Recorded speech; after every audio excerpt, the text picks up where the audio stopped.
My name is Edward Hilger. I am a teacher of fine arts at the American College for the Applied Arts here in Los Angeles. Also a teacher of philosophy and theology at Chapman College in Orange County. Standing here in the outer garden of the Mission San Fernando, a mission founded by my confrere, Junipero Serra. I too am a Franciscan priest. I'm here to share with you today an interesting seminar, one entitled How to Read a Work of Art. You know, we all have our likes and dislikes when it comes to art, paintings, sculptures, and architectural designs that we prefer or do not prefer. But if you ever asked yourself the reason why do I prefer something over another? After the seminar, I hope I can help to answer those questions for you. Following a very simple procedure of description, analysis, interpretation, and judgment, you'll be able to walk away from any creative expression with a deeper or more fulfilling feeling. You'll know that the artist has been communicating to you personally. I invite you to join me in an actual classroom setting with my students as we explore this topic together. I want you to sit back, relax, and enjoy. Come on to my classroom and meet my students. I'd like to welcome all of you to this seminar, you who are my art history students and you at home who are joining us. This is a seminar on how to read a work of art. We're going to look at two different approaches to works of art, aesthetical and iconographic. Aesthetical deals with the basic intrinsic beauty to any work of art, an approach that we can have to any art object, whether we know information about that object or not. And iconographic deals with the symbol language, the deeper meaning level of a work of art. Both the aesthetic and iconographic approach to art follow four simple steps. The first one is a step that many of us simply take for granted, and that is the step of description.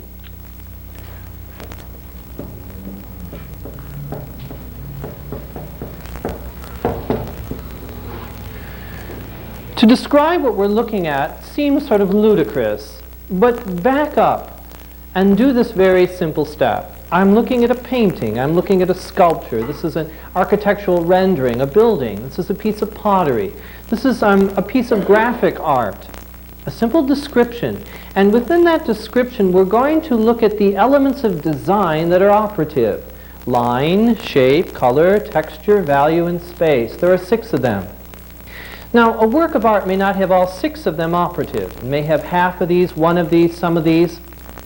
But whenever you are doing a scanning of a work of art, you're going to see which of the elements of design are present and how effectively have they been used by the artist. I invite you to follow along in the materials I've given you. And for those of you at home, follow along in the small laminated card in the inside cover of the cassette box. After we have done a simple description of the object, we move on to step 2, which is analysis.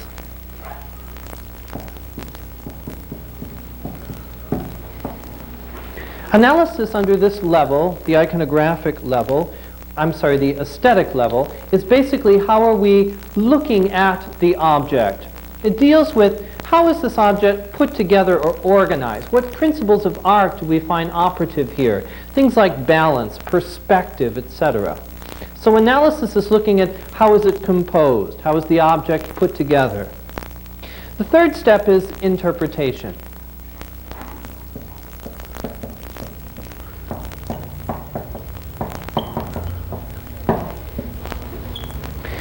Interpretation on this level deals with the possible ideas, feelings, or moods that are communicated by the artist. Also how we feel about it. You know, some objects in art we like and some we dislike. In this kind of reading or scanning, we're able to answer the question why. Why do I like that object and not this one? Even though both of them are hanging in a gallery. We can be subjective when it comes to scanning works of art because it moves us in the scanning process to the step we call judgment, which is the 4th level.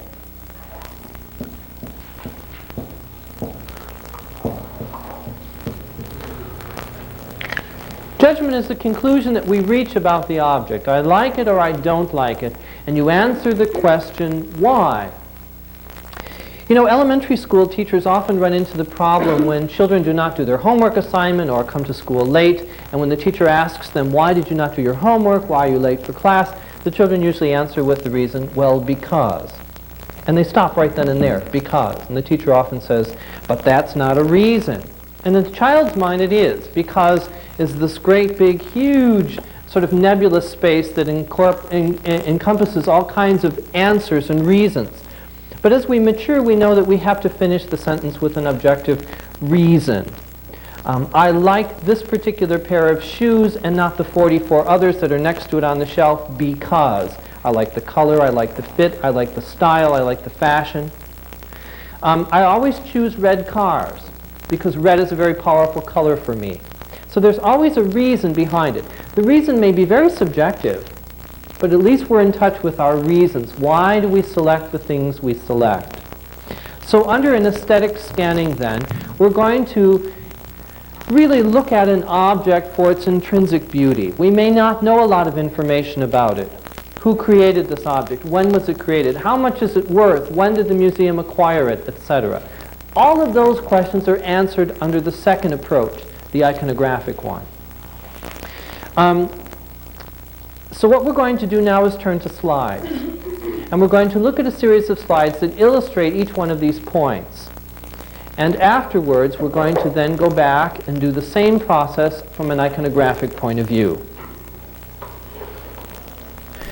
Okay, here is from the Getty Museum in Malibu, California.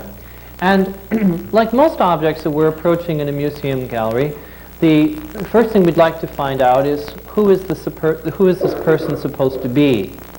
There's a real problem sometimes with museum visitors in that they become looky-loos. They go from label to label to label and they don't appreciate the object. Sometimes they get headaches from all the reading that they do in the galleries, but they don't appreciate the works of art. So let us set aside the information as far as who is this person, when was it done, how old is it, for an iconographic approach. Aesthetically, let's just enjoy the beauty of this object. Under simple description, we're going to look at this particular object, and we're going to analyze it from the first of the 6 elements of design, the element of line. We first of all notice that this object, this sculpture, which is done in marble, is very, very vertical. The image of the lady is standing completely erect, and next to her is a fish. So we notice that there's this very strong verticality. In fact, she holds a piece of material or fabric here, a draping, that goes all the way down in a very vertical fashion as well. So there's a very nice, strong sense of verticality to the sculpture.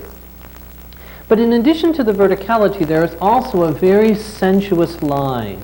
We call it the S-curve or the snake line or the serpentilic line, which moves across the object. If you start at the bottom of her chin here, you can see the curvature of the face following down across the body with the bent leg and down. And it's repeated even by the fish here, the curve, this wonderful sensuous line, which is beautifully balanced against the strong vertical line. So this composition can be beautifully appreciated because of the use of line. We cannot really speak much of color here, and we know whenever line is closed, it creates a shape, and we certainly can speak of the shape of this woman. It's a very sensuous form, and it's sensuous because of the type of line that's used. If you compare this, let's say, with an ancient Egyptian sculpture, which is very static and straightforward, almost rigor mortis in its stiffness, it does not have the same sensual movement that this piece has. This particular composition is a piece of graphic art. Get this a little clearer. And again, without knowing who the artist is, to simply appreciate this as a work of art, we're drawn to the linear quality. We again see this wonderful whimsical line, the serpentilic line that moves across the composition. It's the tail of this beast down below. We see this wonderful erratic use of line as a kind of radiation around the clothed woman here. She's clothed with the sun and the moon, and she's winged, and she has a starry crown on the top of her head. We see the same kind of line around the top up here, emanating from the old man in the sky. We can see that line is used for shading effects of dark and light. And so there's a variety of ways in which line is used in graphic art. It gives life to the composition. And of course, when you keep in mind how graphics are done, usually in a printing method, the lines have to be carved into or etched into their surface, and the prints are then made from that plate. So line is a very important quality in a graphic work of art. I mentioned whenever line is closed, it creates a shape.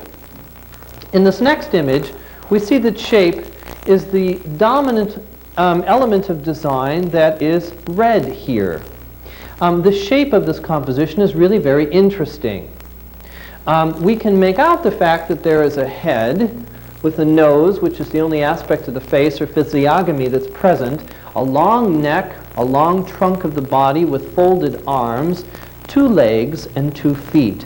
Hence, we're seeing some kind of humanoid form.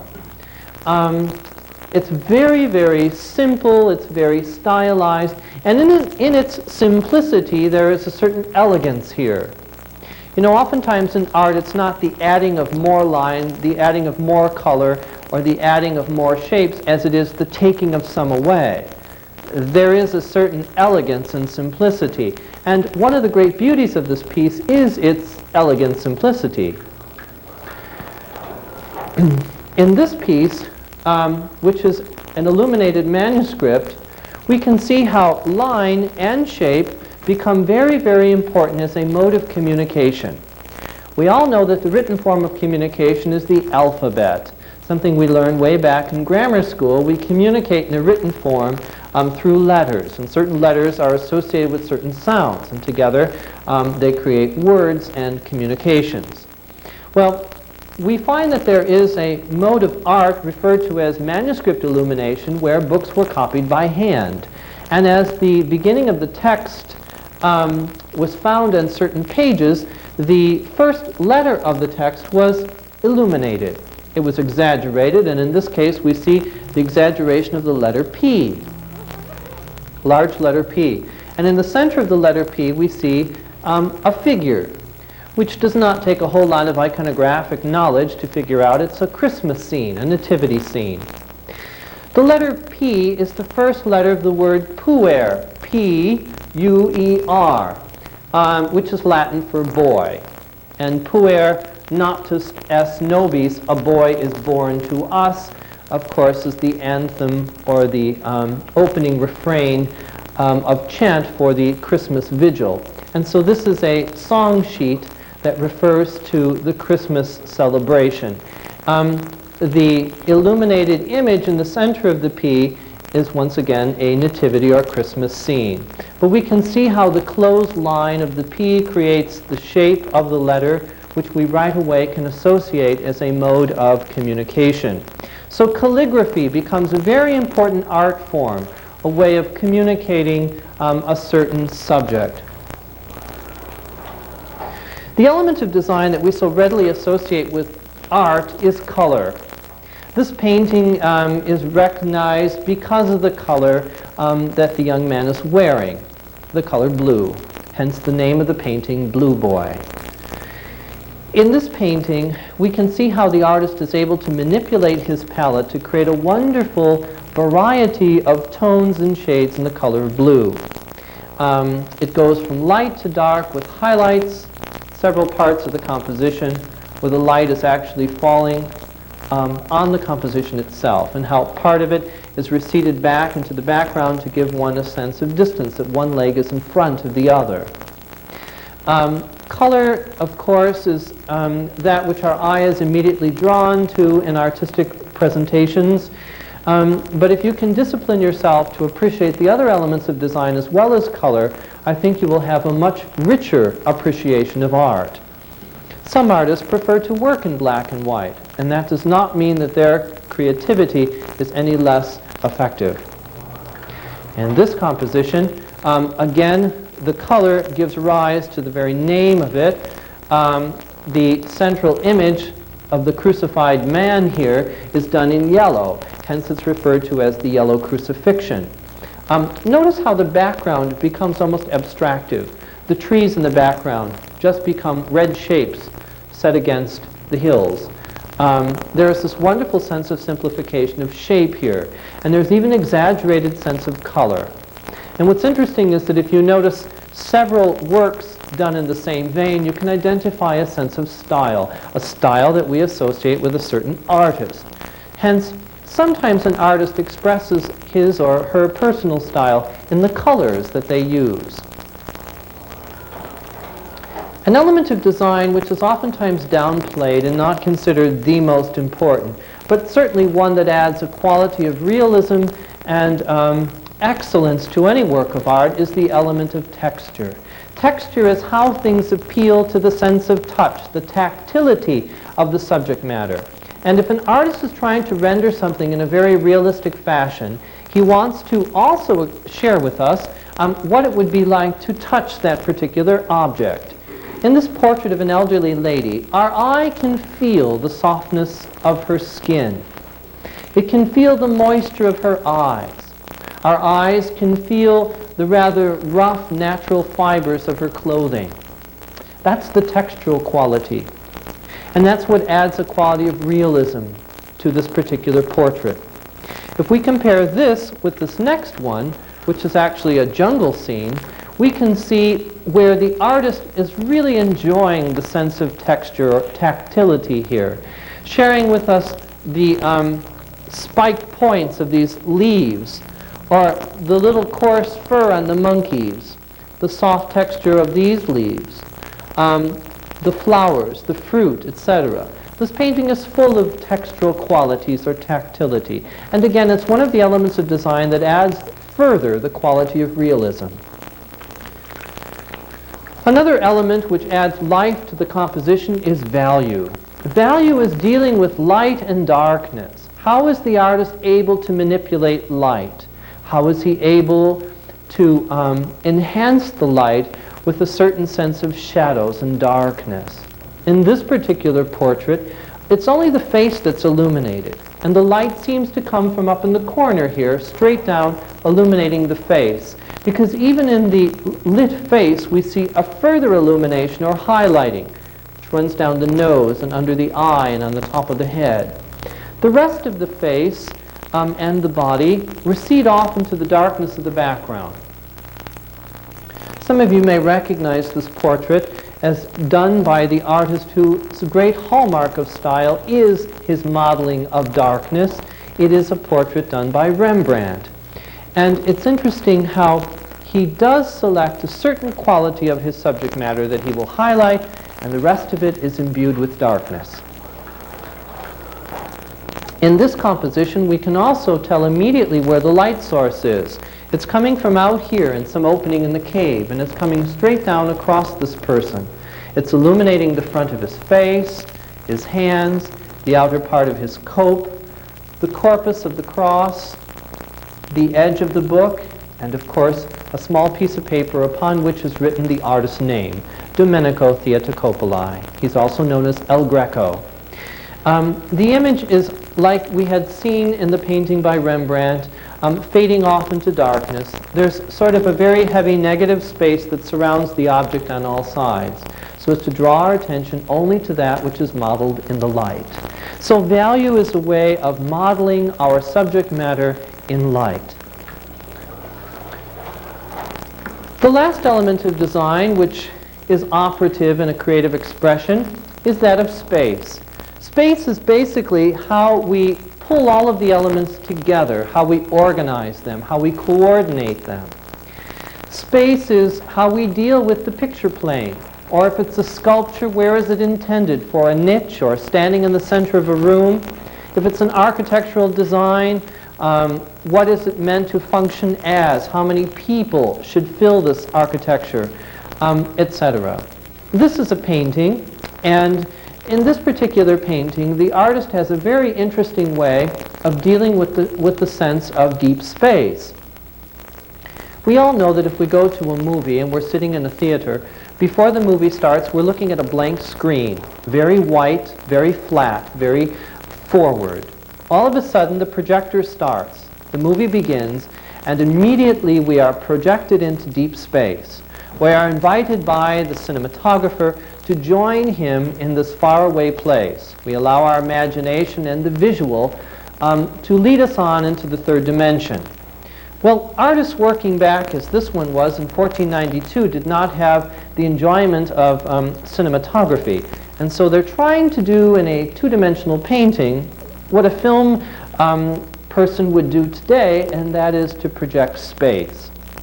This artist simply decided, if I divide my picture plane into three areas and enlarge the figures as they approach the foreground, I can create the sense of deep space.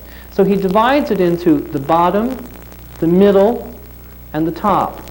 Three different levels of space. The objects that are closer to the bottom are larger because they represent the foreground. They are up front. The objects that are in the middle are smaller. They represent the middle ground. And the things up top are farthest away, and therefore they are the smallest. And by simply locating things low or high on the picture plane and making them smaller in scale, you can create the illusion of depth. Another interesting point to this painting is the little duck's head in the center. It is actually the center of the composition. All of these lines will end at this little duck's head. This one is going to go straight across, right at the same level. We're going to see that this little duck's head will be lined up with the line that's created up here, etc. We call this orthogonal lines, that is, lines that originate in several points but meet at the same central area. Another thing that's interesting is the flowers that we see up front here that look like they're growing in the middle of the water. When the artist did this particular painting of a scene he actually saw on the Venetian Canal, there was a vase of flowers in front of his window, and he painted the flowers into the composition, so that now all he has to do is put an empty vase in front of here, and it looks as though he still has flowers in his vase. And so there is that three-dimensional quality to this painting. So the division of space then into foreground, middle ground, and background becomes a wonderful hallmark in the use of this element of design. If we look at this painting of an old mill, we can see how the artist has done the exact same thing. In fact, the area closest to the frame is very texturized because it is very foreground, as though it is attached to our own home, and it's a window that we're looking through. The mill represents the middle ground, and off in the distance we can see trees, and we can even see a man and a little dog far away, inviting us to join them in this wonderful little spot. We refer to that as a genre touch in art. And again, the composition illustrates this foreground, middle ground, and background. Well, we've looked then at the four elements of design, the six elements of design under description: line, shape, color, texture, value, and space. And after we have described the object, the next thing we do is to analyze it. How is it put together? Well, if we look at this particular object, which is a piece of Indian pottery, and let's say perhaps we're looking at this inside a large glass case, get as close to the object as you possibly can without one of the guards tapping you on the shoulder, and see if you can notice some details about the object to give you some information about how it was put together, how it was composed. If you look very carefully at this object, you can see that there are ridges inside, ever so slight, little bands that go all the way around the inside of the object. And that is a very strong indication that it was made from the coil and pinch method, a very technologically simple method in which you take the clay and you roll it into coils like long Tootsie Rolls. And you place one on top of the other, and then you pinch them together, and with water you smooth them out. Well, let's look at an Indian artist doing just that. We see her here with the pinch and coil method. She has the coil in her hand, and she's rolling it around the other coils that have been pinched together, and she's actually building her pot. It's amazing that she's able to create such wonderful symmetry in such a very simple method. It's very difficult to create such perfect symmetry in a pinch and coil method. We're so used to the wheel, for instance, to enhance that symmetry. But if you look very carefully at some of the pots that we find, In the American Indian art and in other countries, you can see that the pinch coil method was very much used and is today. So this is an example of analysis. How is this artistic expression done? How is it composed? How is it put together? We might even ask what principles of art are operative here. What is the technology or the innovation? The third level in approaching a work of art aesthetically is interpretation. And interpretation, under this level, asks us, how do we feel about this composition? What is the mood that it creates? Well, it's interesting that whenever we have a composition where children are present, we're automatically drawn to a kind of, paternal or maternal feeling. Oh, look at the kids. These are two children at the seashore, and one of them has hurt her foot, and her little companion is offering her some support and assistance. It's done in a kind of rapid style, but it has captured the charm and the emotion of two children at the seashore. And so we automatically come to a work like this with a feeling of the heart. In fact, it might be one of those reasons why we have selected this painting. We like the subject matter. It touches us personally. It may remind us of children at the seashore, our own children at the seashore, ourselves at the seashore as children. And so there's an endearing, personal, emotional quality here. What about the emotion of the interior of this architecture? A far different feeling. This is the interior of a church in Montreal. It's called Notre Dame. And if you think that the people who come into the church are little tiny people down here, about the size of the great altar, can you imagine looking up and being drawn into the incredible verticality of this room? It goes all the way up. The incredible feeling of line in this room gives you almost a foretaste of heaven. It makes you feel so totally uplifted that it's really a religious experience simply to walk into this particular building. If you're not moved by the linear quality, you certainly will be by the wonderful use of color, the use of blue, which gives a very ethereal quality. There are blue lights that are set behind these sculptures, for instance. The way the arches are in such movement, the angels seem to move around the inside of the dome. There certainly is an emotional feeling associated with entering a building of this quality. So the third level then is interpretation. We are finally moved to a sense of judgment. Do I like this piece or do I not like this piece, and why? Some of us may like this piece because we can automatically recognize the artist. We have associated a certain style and we can identify it as a work done by Pablo Picasso. I love everything Picasso has done, and so therefore I love this piece. That might be reason why you have judged a work of art good and valuable and fine and lovable, because you know the artist that's associated with the work. And that certainly is a valid reason. But even if you did not know that this was done by Pablo Picasso, could you still like this work of art? Could you judge this as a good work of art? If so, would you base it on, for instance, the element of line, the fact that it is very vertical, elongated so, although it's interrupted by this wonderful diagonal which moves across it as well? Would you enjoy this piece because of the wonderful use of color, the different shades and tones of blue? Would you like this piece because of the subject matter, a senior citizen playing a musical instrument? There are a variety of reasons why we would judge a work of art attractive. And it's always interesting to say, I like this piece very much in a museum, but I would not like it in my own home. So we sometimes operate on two standards. What we like to see honored in a hall of art, and what we like to see honored in our own homes. And there are different reasons for that.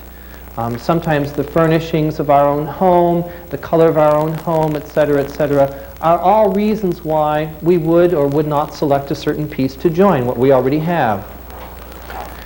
Let's look at this architectural design. This, like the church that I showed you a moment ago, is taken from Montreal, Canada, and it's an apartment complex referred to as the Habitat. When we look at this particular design, I'm sure you would all agree that the element of shape is very operative here, as everything is broken into these suspended cubes. It's kind of a fascinating structure. It's almost like a utilitarian sculpture. That is to say, a great sculpture in the sky which has a useful purpose. People live in it. I dare say, however, if I had a few drinks, I would hate to want to come home and try and find which unit was mine. Or can you imagine trying to tell guests which apartment you lived in and how to get to it? Each one of these have their own separate elevators and staircases. So it's really quite an incredible complex. But you can see that the architect here is very concerned with the elements of art, how he could actually create a very large sculpture with a utilitarian purpose. So again, we can apply these various steps in scanning or looking at a work of art to paintings, to sculptures, to architectural designs, pottery, graphics, any creative expression. And we can still walk away from each of those with a sense of judgment. But we still have those deeper questions. Who did this? When was it done? How much did it cost to do? Where is it now? When did the museum acquire it? Etc., etc. And those are all questions that are answered under an iconographic scanning, where we answer the question, what to look for. Iconographic scanning follows the same procedure as the aesthetic scanning does. It starts off with a simple description. We see this painting in the Norton Simon Museum in Pasadena, California. We stand back, we honor it from an aesthetical point of view, but we want to know more information about it. So we go to the little label that's associated with the painting. The little label tells us the title of this painting is A Still Life with a Poem. It's done by the artist Juan Gris. It was done in 1915. It's oil and collage on canvas. It measures 31 3/4 by 25 1/2, and it is owned by the Norton Simon Foundation. Well, having read that little synoptic bit of information, we can then step back and review it again. We can go on into an analysis, an interpretation, and a judgment, both on the aesthetic and the iconographic level. But it's important for us to gain that initial handle, that approach, the information. Who did this work of art? How old is it? This painting can also be approached iconographically. And in fact, this one is even deeper because the subject matter is so complex. And it's interesting that some works of art require a deeper reading than others do. We can recognize the scene in the center of this painting as a crucifixion event, but it's surrounded by so much activity that's jarred into the small canvas, which is actually smaller in real life than the slide that fills the screen and that you're seeing here in slide form. But if we look at the small label that's associated with this painting, it is entitled The Crucifixion. It was done by an artist we simply know as the Master of Parlement de Paris. It was done in the 1400s. It's oil on wood panel. It measures 44 by 71 centimeters, and it is owned by the J. Paul Getty Museum in Malibu. There's a lot of information iconographically that can be read from this piece, a lot of questions that will be popping up in our mind. Who are these people? How can you tell that this is that person and that is this person? A lot of it has to do with the colors that they are wearing. For instance, a lady that appears twice in this particular composition is identified by her clothing. The lady appears here, dressed in blue and white, and she appears here again, dressed in blue and white. And this lady almost always appears in Christian art dressed in blue or white. It is Mary, the mother of Jesus. She's typically dressed in blue because blue is an ancient symbol, Hebrew symbol, of a gift from God. It's considered a very honored color in Hebrew tradition. And Mary is said to receive the greatest gift from God, the gift of His Son. Hence her outer garments are typically blue. We can see that there are iconographic colors that are associated with many individuals. John the Apostle is always seen in red. He's referred to as the beloved apostle. Mary Magdalene is typically seen in red, as also the disciple well known for her very bold and outstanding love. So you see that works of art can teach on various levels by the way that the symbols are manipulated. But under a simple description, we're really concerned with Who did this? When was it done? And where is it now? Analysis under the level of iconography likes to identify certain features in this work of art and compare them with features found in other works of art by the same artist. If we compare this painting and the one following, done by the same artist, we can get a real feel for his style. We notice that this artist has a certain proclivity for elongation, the use of line in a very stretched fashion. It's very, very vertical, in an exaggerated way. The colors are not brilliant, they're rather subdued, but there's a kind of erratic or very psychological feeling about this painting, almost a nervous quality, even though it's a religious painting. It's St. Martin on the horse and the beggar. It was done by El Greco, whose real name was Domenico Theotocopoli. If we compare this painting with the next one done by El Greco, Jesus in the house of Simon the Pharisee, we can see that again in his style we have this sense of elongation, where the figures are very stretched, very long. Look at this lady, how long she is. Even their faces are very long. We can begin to recognize then certain qualities in the style of El Greco. The fact that he elongates his figures. Is it because of his eyesight? Is it because of the way he paints? Many of those questions are unanswered and remain questions of conjecture. But we do notice that they become proclivities of style. So under analysis, iconographically, we want to be sensitive to certain features that elicit style. Interpretation on this level is especially fascinating. I must confess that it is my great love. To read a work of art on this level is really an incredible window into the time in which the work was done. You know, there is a term that we associate with art, and the term is prophetic. Prophetic. We use the word prophecy or prophetic oftentimes to refer to telling the future. But that's not really the correct usage of the term prophecy. It's not a telling of the future, it's a reflecting of the present. And in the present are kernels of the future. If we look at this particular painting, which was done by the Italian artist Gentile da Fabriano, it was done in the 1400s, we can see that it is a painting done on wood. And we can even see that gold has been added to the outside of the painting to create even a greater luster, attractiveness to it. A lot of students and museum visitors would like to approach this painting and read it iconographically because it seems easy enough to read. This painting is in the collection at the J. Paul Getty Museum in Malibu. You can easily pick out images of the Christmas scene. The mother, the child, St. Joseph off in the background, sort of nodding off, the stable, the manger, the ox, the donkey. There are even some shepherds on the hilltop. Having found all of the elements of the Christmas scene, visitors are oftentimes very pleased. I read that work of art. I know what the symbolism is.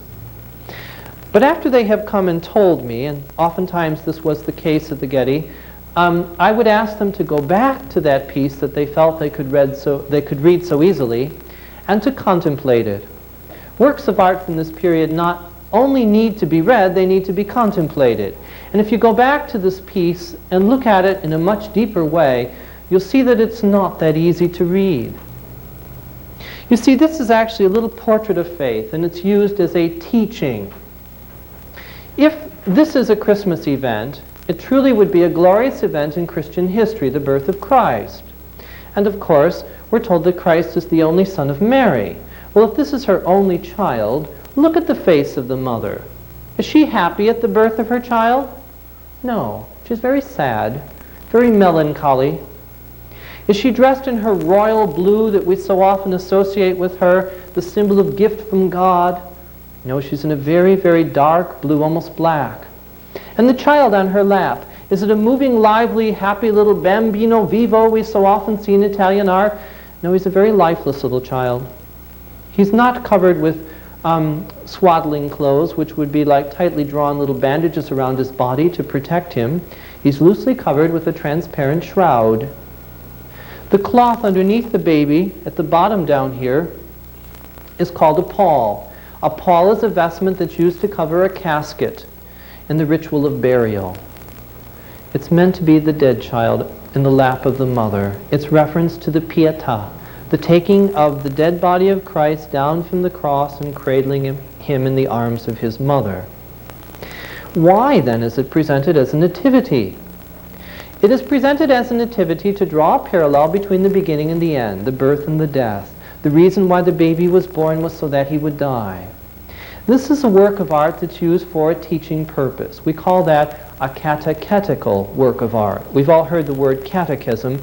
It's a book of teachings of religious doctrine. A catechetical work of art is a work of art that's used to teach.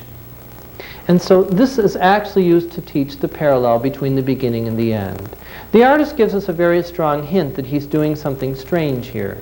He has Mary sitting on the ground. She's referred to in this painting as the Madonna de Humilite. Humility comes from the Latin word humus, which means earth or soil. And so she's sitting on the ground. And she's surrounded here by the mille fiori, the millions of little flowers at her feet, the offering of the poor. So this year when you receive Christmas cards in the mail, cards that have beautiful images of the Nativity on them, look very carefully. Could they also be images of the Pietà? Interpretation then is a wonderful, wonderful level of reading works of art in a deeper way. This is a very familiar landmark in New York City, St. Patrick's Cathedral. Although we have a view of the cathedral that the people of the Gothic period could not. The people in the Gothic period, when such architecture was prominent, would be like the people down here. I mean, all they saw was the immensity of the structure above them. They didn't have the opportunity to climb up in a skyscraper and look down on their churches. Their churches were the largest structure in their town or their village or their city. And what's amazing is that the Gothic architects had a reason why they built their churches the way they did. And this is again getting into the iconographic interpretation. You see all these little points and spirals at the top of the church? All these little points and spirals had a very important purpose to them. They were meant to pierce up through the clouds, and they were referred to as the antennae into the clouds. They were actually meant to pierce through the clouds and prick God. Well, once you pricked God, you got his attention. And once you got his attention, he would then go to look for you. And as he would brush aside the clouds and look down upon the earth, he could always find his people who were gathered in prayer. For they were inside the building that created the great big cross on the ground.